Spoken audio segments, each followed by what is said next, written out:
नवीन व्हिडिओमध्ये स्वागत आहे. Like, share and subscribe.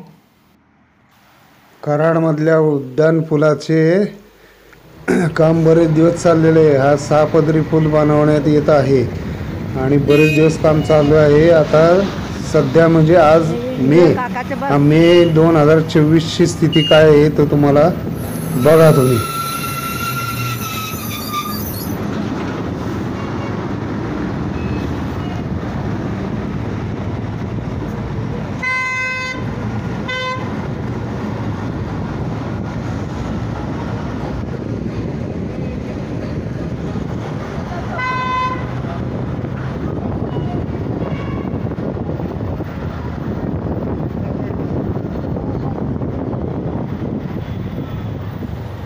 कराडपासून ते मलकापूरपर्यंत संपूर्ण हे पुलाचं बांधकाम होणार आहे.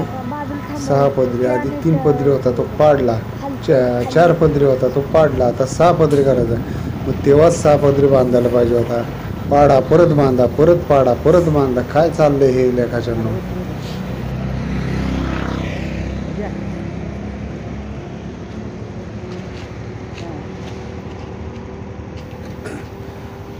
कोकणातल्या मुंबई गोवा हायवेचे सुद्धा असंच चाललंय.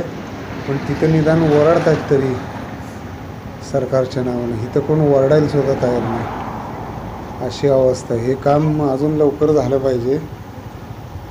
कारण आता कराडमधनं प्रवास करणं म्हणजे सकाळी आत्ता 6ची वेळ आहे म्हणून बरं आहे, पण इतर वेळी 10-11च्या नंतर प्रवास करणं फार अवघड होतं. निदान आता 1 वर्षाच्या आत तरी हे पूर्ण काम झालं पाहिजे आणि सुरळीतपणे वाहतूक पहिल्यापेक्षा चांगली झाली पाहिजे. ते असं केले खाली जाणार आहे, असं केलं. नाही, चालवत होते ते. थांबा मला बसू द्या. खाली जात होते म्हणून बस. चला.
वरचं पूर्ण बसवलेलं आहे.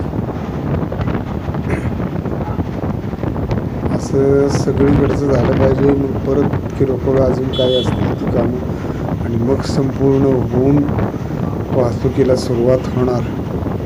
केवढा काळ होत जाणार आहे कोणास ठाऊक.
घे वायर घे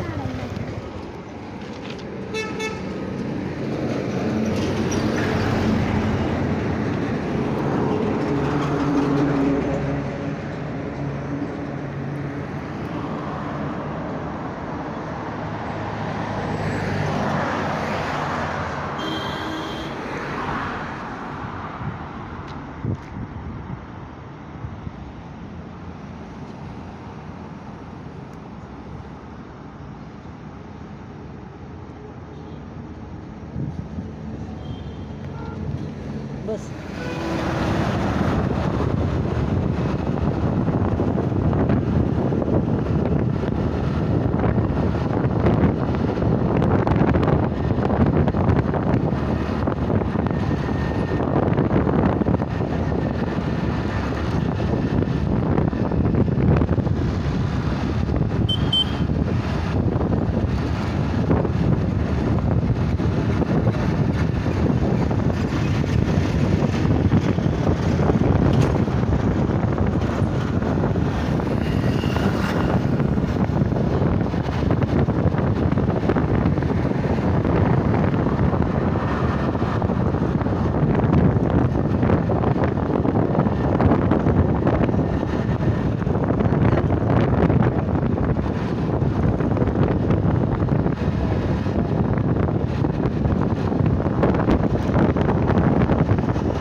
ते चिपळूणच्या इथं असंच दिसतं कायम पिलर उभे केलेले. आता कराडमध्ये तसंच दिसायला लागलं. चिपळूणपेक्षा कराडमध्ये थोडी स्थिती कामाची चांगली आहे, वेग थोडा जास्त आहे, पण अजून वेग वाढला पाहिजे. पटा काम झालं पाहिजे. 1 महिन्यात परत बघितलं तर असं वाटलं पाहिजे अरे एवढं काम झालं का. 6 महिन्यांनी वर्षाने 2 वर्षांनी बघितल्यानं वाटतं हां एवढं झालं असं नाही, पटापटा झालं पाहिजे.